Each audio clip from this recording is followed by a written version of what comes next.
dan menangkan kami, karena jika Engkau tidak menangkan, kami khawatir ya Allah, kami khawatir ya Allah, tak ada lagi yang menyembah-Mu. Pemuja ex-porn fugitive menyembah baliho, doa Nino Warisman dikabulkan siapa? Ditulis oleh Jaya Wijaya dari sipo.com. Hati-hati dengan ucapan, karena setiap ucapan adalah doa. Begitu kata grup band Wali. Berbicara soal doa, ada kala kita berdoa atas keinginan kita sendiri. Ketika Tuhan tidak menjawab doa kita, maka kita kecewa dan tidak banyak yang akhirnya menjadi tidak percaya akan Tuhan. Yang lebih parah lagi adalah jika kita merasa sebagai pemilik surga. Saking merasa memiliki surga, kita mengambil hak prerogatif Tuhan. Contohnya adalah orang-orang yang sering teriak kafir-kafir, lalu orang-orang yang suka menentukan siapa masuk surga dan masuk neraka. Baru-baru ini salah satu petinggi FPI berdoa meminta Jokowi dan Megawati agar pendek umur, seolah-olah mengatur Tuhan. Petinggi FPI tersebut merasa bisa menentukan umur seseorang pendek atau panjang. Namun di antara semuanya tentu kelakuan Nino Warisman yang paling epik dan tak lekang oleh waktu. Seperti kita ketahui, Nino berdoa agar Tuhan memenangkan Prabowo. Jika Prabowo kalah, maka Nino Warisman mengancam Tuhan. Nino mengancam tidak akan ada yang menyembah Tuhan lagi jika Prabowo kalah. Bagi penulis ini adalah tindakan kebablasan. Siapa saja boleh merasa sebagai pemilik surga. Namun ketika kita mengancam Tuhan, layaknya Tuhan adalah pembantu yang harus selalu menuruti keinginan kita. Maka menurut SBY hal tersebut adalah sebuah tindakan yang tidak patut. Saya prihatin. Jika ada yang lupa, maka berikut penulis ingatkan kembali dilansir dari tribunnews.com. Nino Warisman sang pemilik surga berdoa, Jangan engkau tinggalkan kami dan menangkan kami. Karena jika engkau tidak menangkan kami khawatir ya Allah. Kami khawatir ya Allah, tak ada lagi yang menyembah-Mu. Sudah sejak lama doa Nino Warisman tersebut tidak terbukti, sama seperti sinyal yang Abdul Somad dapatkan dari Allah. Nino Warisman pun perlahan menghilang dari dunia politik beberapa saat sebelum beberapa waktu lalu muncul kembali. Nino muncul dan diberitakan berkunjung ke rumah Rocky Gerung. Apakah Nino sudah tidak menyembah Allah? Ternyata Nino masih menyembah Allah. Bahkan Nino sangat gembira ketika menemukan Al-Quran di rumah Rocky Gerung. Nino bahkan memberi nama baru yang adalah Muhammad Rocky Gerung. Selain berkunjung ke rumah Muhammad Rocky Gerung, Nino juga mengecam Presiden Macron dengan menggunakan bahasa Perancis terkait dengan ucapan Macron yang dianggap menghina umat Islam. Jujur saja penulis hampir melupakan Nino Warisman dari panggung politik tanah air. Doa Nino pun hampir penulis lupakan, karena sampai saat ini doa Nino Warisman sama sekali tidak terasa efeknya. Malah penulis merasa selain menyembah Tuhan, sekarang banyak juga yang SKSDST alias sok kenal sok deket sama Tuhan. Tidak perlu penulis sebutkan, tentu kalian sudah tahu kelompok mana yang penulis ceritakan. Setelah waktu berganti, hari berlalu dan dunia berubah, penulis dikejutkan dengan sebuah berita yang membuat penulis tersadar. Masyarakat Indonesia bisa lupa dengan doa Nino Warisman, namun Tuhan ternyata tidak pernah lupa doa Nino Warisman. Pada malam kemarin terdapat sekelompok orang berbaju putih, celana putih, topi putih, berbaris dan melakukan penghormatan yang sebesar-besarnya kepada baliho bergambar seorang ex-porn fugitive. Benar kata Patrick Star bahwa pemujaan berlebihan itu tidak baik, akhirnya otak menjadi terbalik. Bagaimana tidak, Monas yang merupakan tempat wisata malah digunakan sebagai tempat sholat atau reuni 212. Sedangkan masjid yang seharusnya tempat beribadah malah dijadikan tempat untuk ngebukin orang. Itu adalah efek dari pemujaan berlebihan. Tapi apakah ini jawaban Tuhan terhadap doa Nino Warisman? Apakah mungkin doa yang buruk dijawab Tuhan?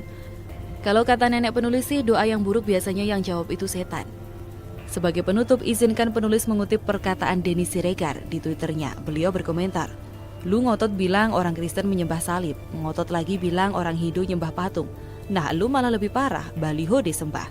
Tulis Denny Siregar di Twitter Kamis 19 November. Komentar penulis, wajar saja Bang Denny. Pemimpin mereka saja kabur karena janda dan baru saja ditampol sama janda. Maka standar mereka menjadi standar janda.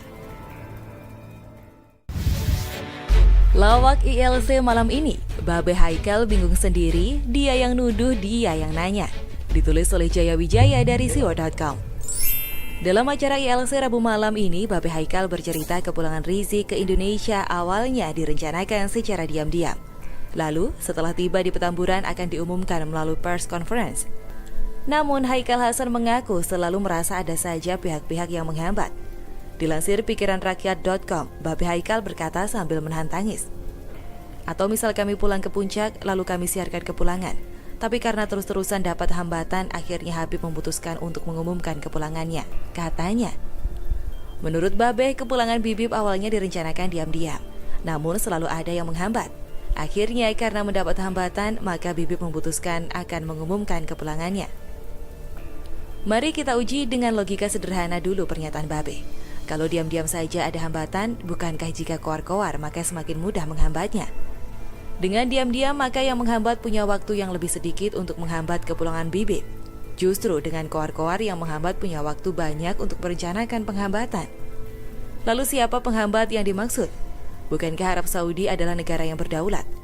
Mereka yang punya aturan siapa saja boleh masuk dan keluar dari negaranya. Mereka juga yang menahan kalau ada warga asing yang terkena overstay atau terjerat kasus hukum. Mereka juga yang berhak mendeportasi dengan pertimbangan-pertimbangan jika ada warga asing di negaranya. Pemerintah sudah jelas dan sering mengatakan bahwa kapan saja Bibip mau pulang itu terserah Bibip. Kalau nggak punya ongkos malah mau diongkosin sama Muldoko. Perkara nanti sampai Indonesia dibuka lagi kasus hukumnya, yaitu urusan lain. Kalau takut menghadapi kasus hukum, artinya Bibip menghambat diri sendiri. Lalu kenapa Haikal membuat alasan konyol? Tidak masuk logika seperti itu. Selanjutnya di ILC, Haikal Hasan membantah ada mobilisasi massa untuk menyambut kepulangan Rizik Syihab di bandara. Kerumunan massa yang membludak karena umat yang rindu akan bertemu Rizik Syihab.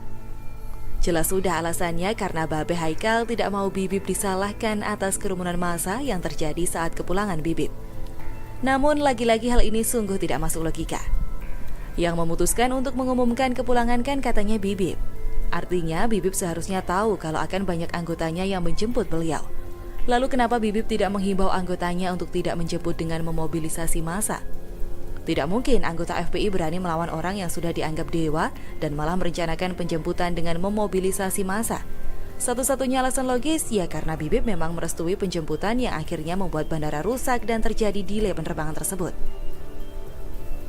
Pepatah mengatakan biarkan pembual terus membual hingga bulannya menghantam diri sendiri.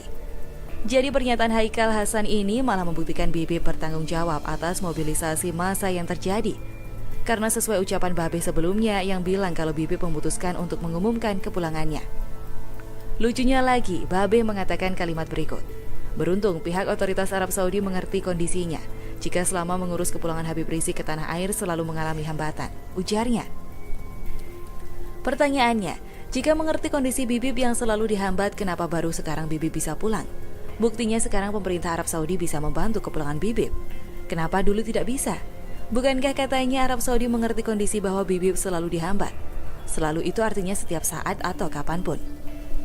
Ngomong-ngomong, dari awal Babe selalu bilang ada yang menghambat. Siapa sih yang menghambat? Jika tidak berani menyebutkan nama, minimal bisa menyebutkan ciri-cirinya.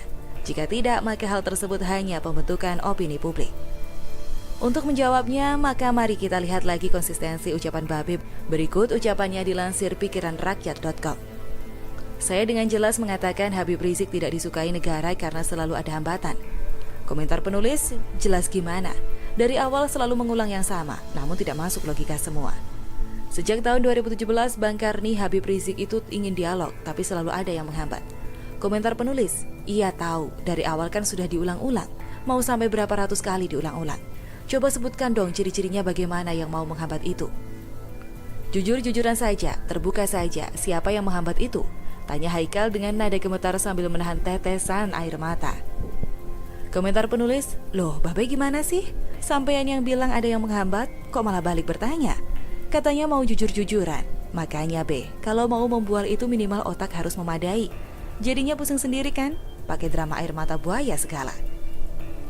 Kesimpulannya, Babe tampaknya mau menggiring opini dengan pernyataan berulang soal ada yang menghambat.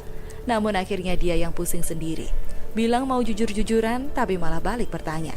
Dia yang nuduh, orang lain yang disuruh nebak jawabannya. Tipikal kadrun banget deh si Babe ini.